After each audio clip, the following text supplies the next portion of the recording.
Hi, this is your host, Woody Landeros. You're listening to Shut Up and Fail.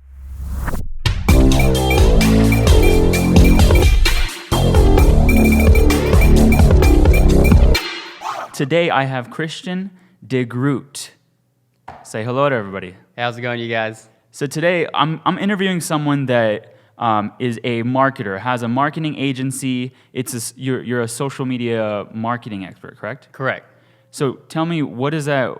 What is that like for people that I don't know? Like people don't know about that. So basically, like what we do as social media marketing experts, we utilize the social media platforms such as Instagram, Facebook, YouTube, Twitter, and create leads for businesses today. So it creates more revenue for them, and we provide that value for them, get them more customers, more money, and then they pay us a fee to do that for them monthly. Okay, so working like in film and working and also like marketing and doing graphic design, I want to know like what exactly, because you should like get this question, because they're like, so what are you gonna do? What do you really do? Like they think that social media is like a little like fugazi. So what exactly do you do for the company? Like kind of break it down. So pretty much, starting from getting the client, we pretty much do our outreach through emails or phone calls, and we set up a meeting with the business owner, and then we go in there. We either show them an opportunity offer or a convenience offer. Those are two different things. The convenience offer, which is more of just like content creation and managing their social media, so like posting for them daily, because social media is where all the attention is at currently, because you go to a dinner with your family, what is everybody doing? They're on their phone, and then it's just like, wouldn't you want your business to be on there? Yeah. So a lot of the accounts are inactive for businesses, and we just activate them for them and post content. So do you create the content, or are you more so a content distributor? I create the content for them. I go in there with my camera, and then I take pictures or make videos for them, and then I make 15 pieces of content a month for them, and I post them every other day. Nice. And then I also do just pretty much engage with their following and engage with other accounts to just pretty much get their account more exposure. I think you just sold me. I think I might have to call you. I'm serious. So what is your so like let kind of paint a picture of what your day looks like on a day-to-day basis. Like I know you have the 15 pieces of content, but how many like I guess what does that look like? Like paint me your day. Okay, so basically my everyday, what I do now is I built some really core habits. I call them 4 core. And I wake up, first thing I do is I drink water, and then I work out, and then I eat, and then I meditate, and then I tell my family I love them.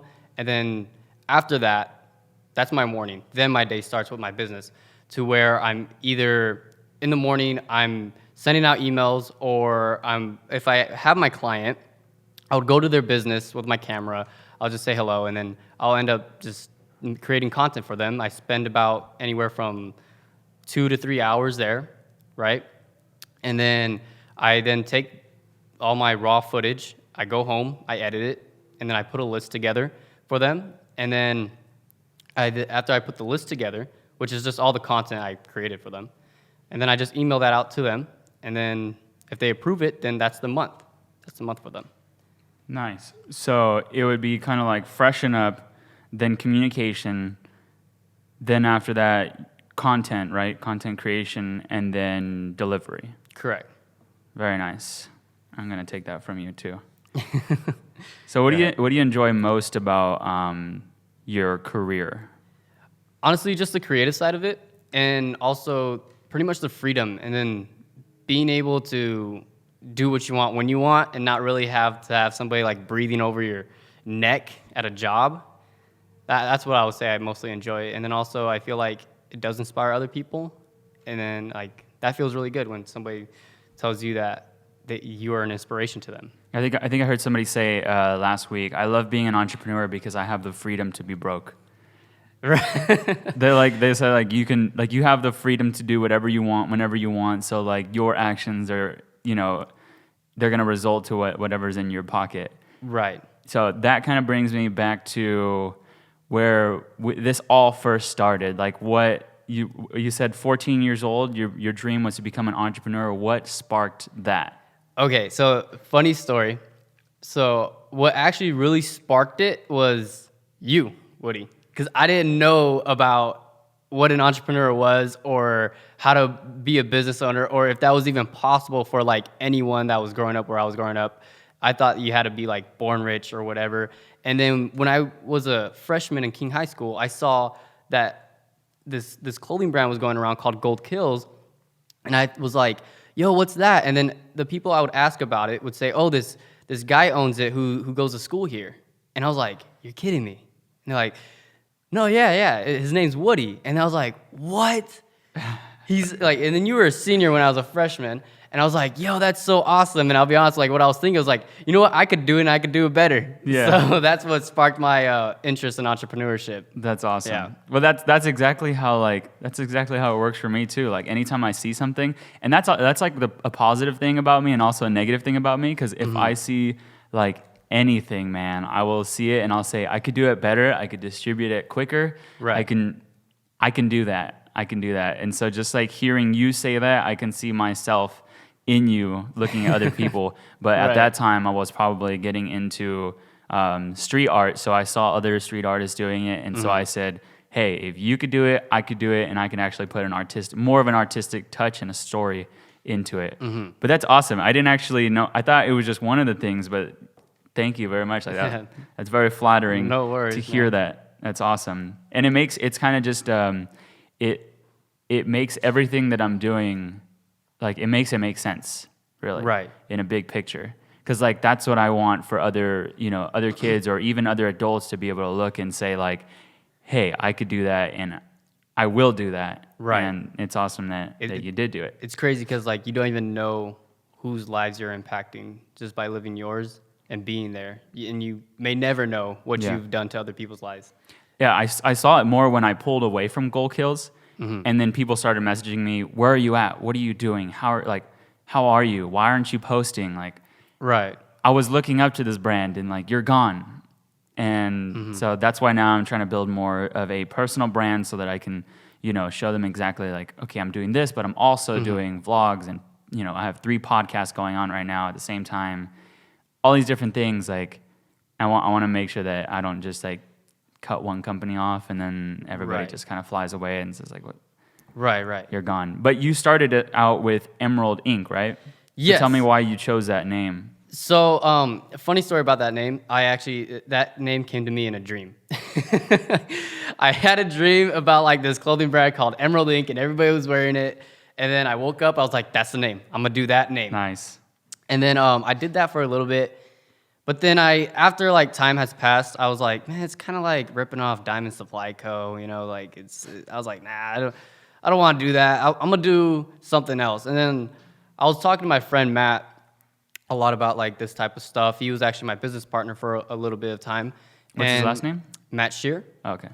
Yeah, and so I was talking to him a little bit about it, and then the name Destructive Co just came about because we were like, oh, humans are destructive. You know what? Like we are what we wear. Destructive Co. I like it. Yeah. It's funny that you say about the Emerald because my first name before Gold Kills was called Dream Team with a J. It was really dumb. You could actually laugh at that. But it was Dream Team because I had like a dream that I was going to, like my family was like my team and we're going to be able to make this clothing line that like makes it in this world. Right. So we called ourselves like the Dream Team just in the house. And then like that's what I wanted to start doing. But yeah, that's cool that you had one name and then you went over to a second name. It's like I'm looking at a mirror. Seriously. It's crazy. Yeah. And then you only printed on demand for this one. What was your... thought process on Destructive on the second one that you came out with? So basically with Destructive Co, I didn't get into print on demand until a little bit later after. Yeah. But I had this silk screener guy that I had a relationship with, and he would always print me like 50 shirts an order, and I'll just take them to school and I'll sell them.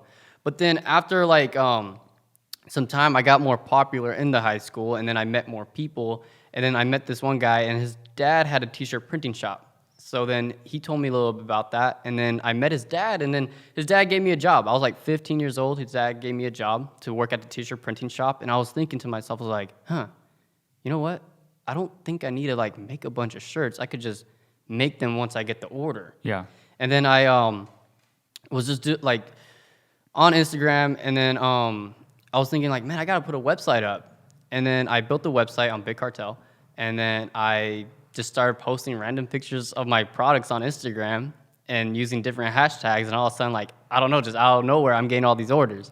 That's awesome. From all over the country, from New York, Texas, Australia, Washington, D.C., Nevada, all these different places. And I was like 15, it was blowing my mind. And then, like, it was doing really successfully. That's awesome.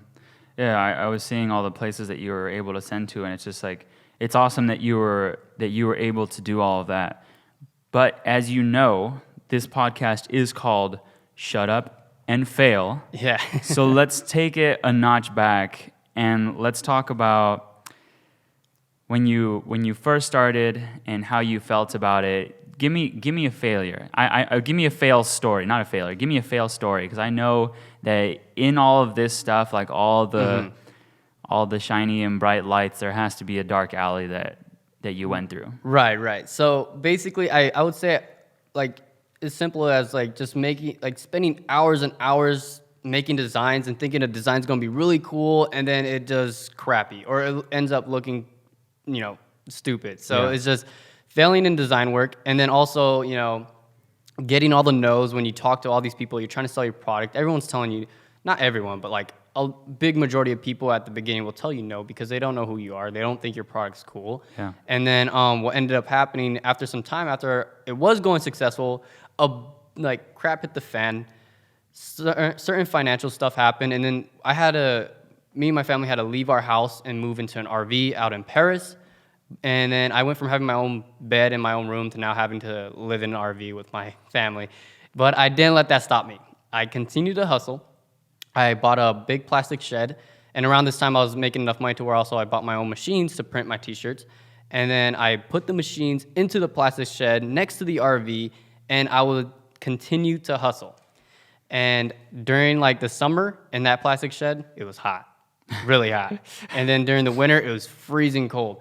But I didn't let that stop me. I continued to hustle. And then around this time is when I met this other guy who introduced me into the car scene, because he was like, hey, man, you should come to a car meet. I'm like, what the heck's a car meet?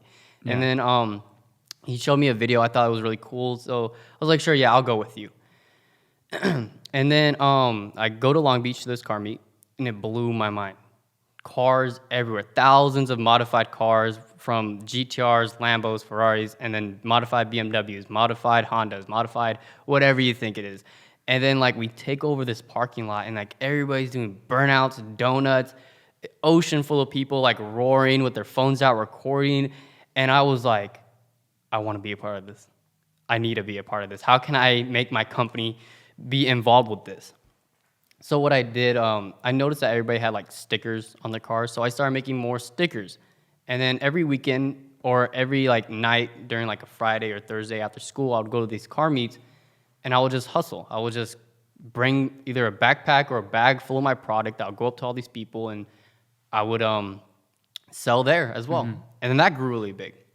I started hosting my own car shows, my own car meets, and then after a couple years of doing that, I built a name for myself. I was making some good money. I graduated high school. Life was pretty good. And then after a few months of high school, like, crap hit the fan again. It always seems to. Yeah, so during this time, even before I started my, around the time I started my first clothing brand, Emerald Inc., I met this girl, and I started dating her, and I stayed with her for this entire time throughout high school. And then after a few months after we graduated, she was going to school. I wasn't. I was more focused on my business. I wasn't really focused on the relationship. I was more focused on just like, okay, I want to build a future full of like wealth and abundance, right? And she broke up with me. She broke up with me, and it tore me apart like no other like pain I've ever felt. It was crazy. And on the way back home to the RV, that same night she broke up with me, my wheel of my Mustang flies off, and I get in a car crash. And it was terrible. And I had to go back to the RV, and then I didn't have, like a bed, so I had to like lay out my little mat that I had. Not a mat, but it's like, I don't know what it's called. And you were still in the RV at this point, right? Yeah, I was still in the RV at this point. Wow. I had to lay out my little mat next to my dogs, and I had to sleep on next to my dogs. And I was like, man, this is a dream. This is a nightmare. This isn't real. Next morning, I wake up, and I'm like, oh, crap, this is real. And then, like, after that, I just lost my mind. Like, it's crazy what a relationship can do to you mentally.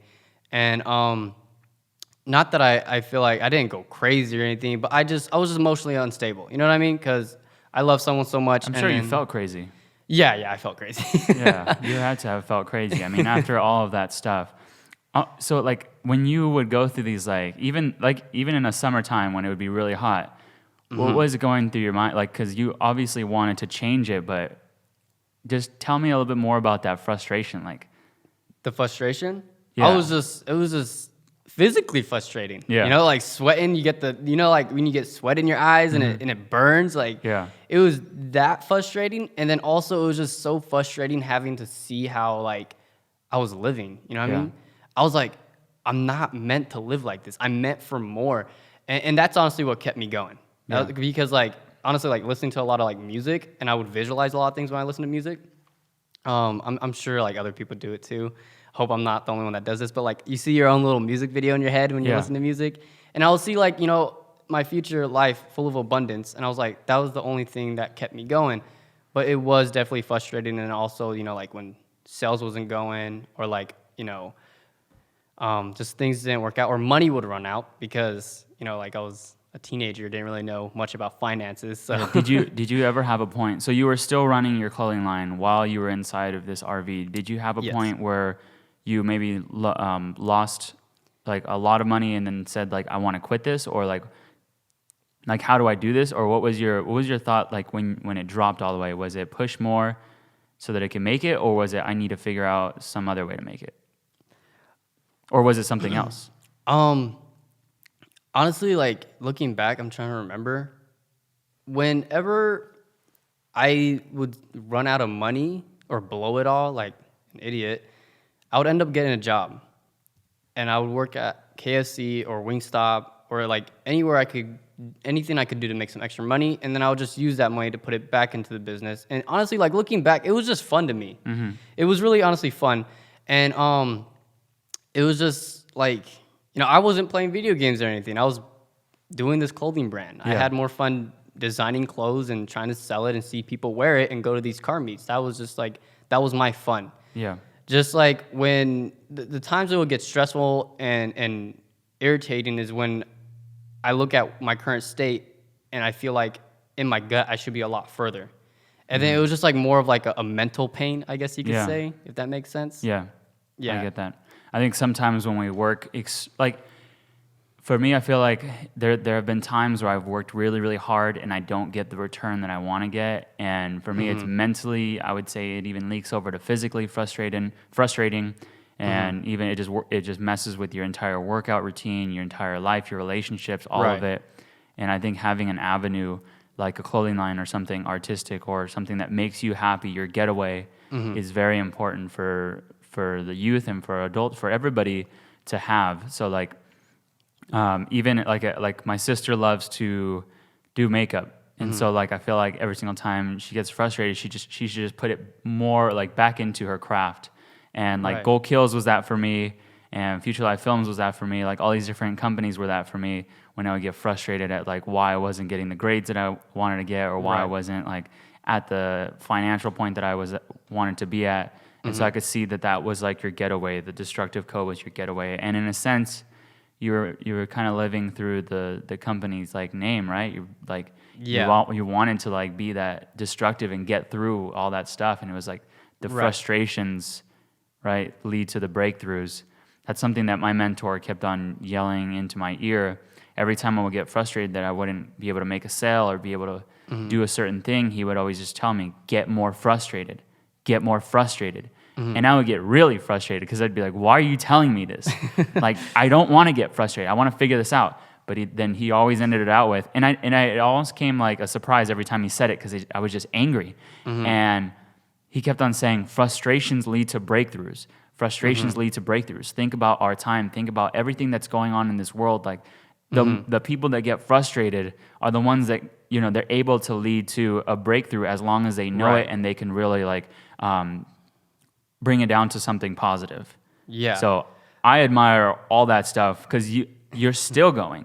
Yes. You're still going. So like I would give you advice to just keep on getting frustrated because I could see that that's the way that you're going to be able to like, fiddle through the cracks. Right. And my point of view on that as well, like I agree with you 100%. And it's just kind of like, when you decide to change to either, just a huge change in your life, it's because it's painful to you to stay in the current state that you're in. So then you just decide to change yourself because it's too painful to stay the person you are. And I feel like that makes sense to me. Like, yeah, it's just like never settling. Right. Like if you feel that you're the best athlete right now, then you're gonna be. That's your cap. You'll get too That's your cap. comfortable. Yeah. So I mean, it's always about like there's a positive thing about that, and there's also a negative thing, just like everything else, because I do see how I can get stuck in. I'm never satisfied, and I'm just gonna keep on moving, and I'm unhappy with any state.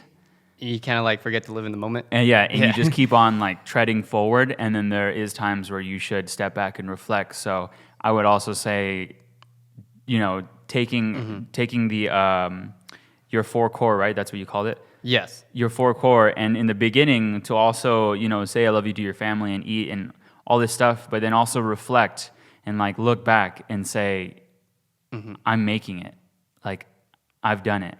Right. And also appreciating all the parts that you felt that you failed, because now looking back at it, it's like those are all little pinpoints of success.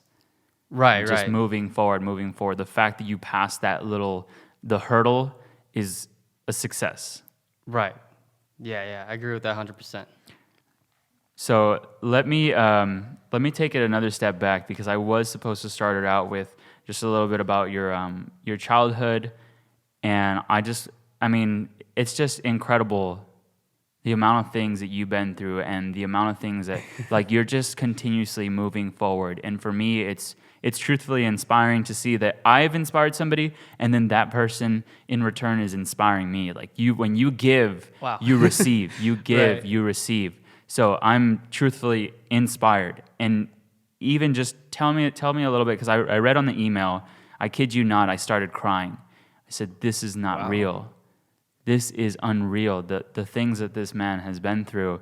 And yes, I know you also stated in there, people go through other things.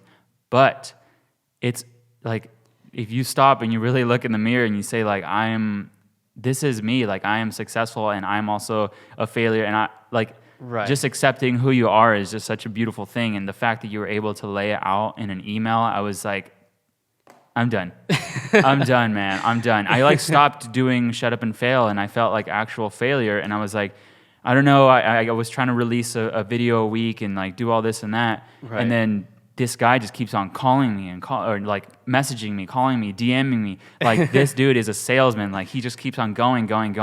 And like you and my girlfriend Rebecca are the reason why like this next episode even exists. So like, applaud to you, man. This is like, thank you. This is amazing. So tell me a little bit about you said in the email you called your younger self a loser, and that one really hit me.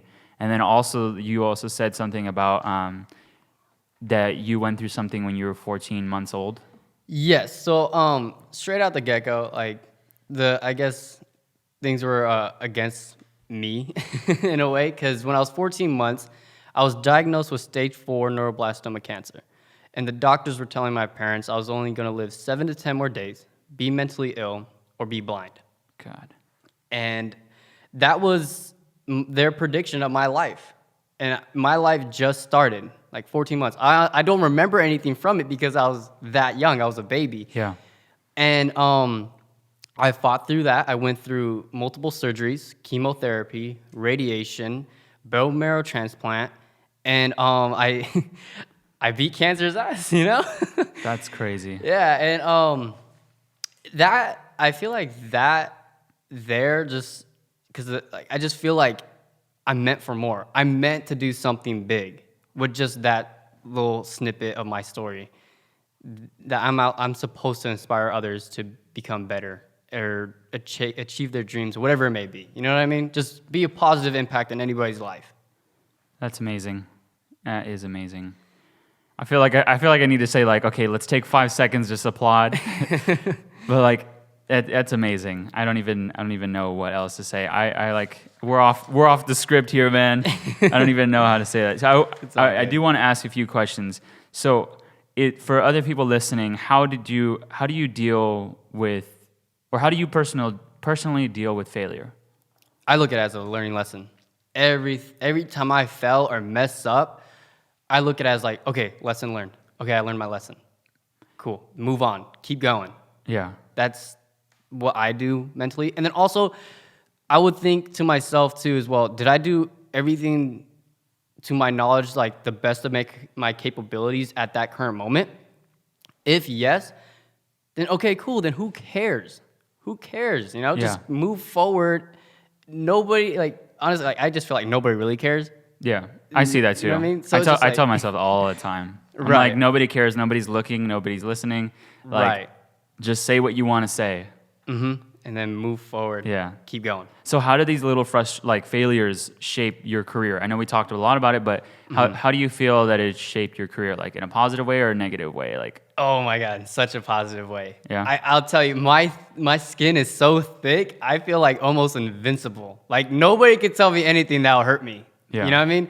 And I just feel like, you know, whatever life throws at me, I could get through it. It helped me mentally. It built my mental so strong to where I'm never gonna quit, and I truly believe in myself, and it's built this confidence in me. And then also, it's just like I appreciate it so much because I went through all this stuff, and now I could use that to inspire somebody else. You know what I mean? yeah. And when I do tell my story to, you know, people, it's just nothing but positivity, and then they tell me that they're inspired and that they want to better themselves, you know? And that's truly like it feels great. I don't know how to describe it. You just feel amazing inside. Yeah, it's fulfilling. Yeah. I want to ask you, what advice would you give someone who is looking to start a career in your field, or even in clothing, or in, like, what kind of advice would you give? Invest in yourself. You got to invest into your knowledge. Well said. Self-educate yourself and learn your industry and take action. Massive action. Well said. Yeah, I said that. Yeah, I'll talk to you about something after, but... Oh, you said that too? Yeah, I said that too. Oh, wow. So another thing is, what advice would you give me as I continue producing work for Woody's Journey or Shut Up and Fail or any of the other things I'm doing? I would say just document everything, put it out there, and continue inspiring others. And don't quit. The Gary V effect. Yes. So if you can sum up your career in one word, what word would you choose? A movie. A movie. I think that's the best one yet. It's seriously the best one yet that Yeah. we've had on here. That's awesome. And then last but not least, I want you to go ahead and plug yourself. Tags, what are you working on? How can people find you? Okay, so yeah, definitely. If you want to follow me, I'm mostly active on my Instagram account. It's Unpleasant Chris without the H. I don't have an H in my name.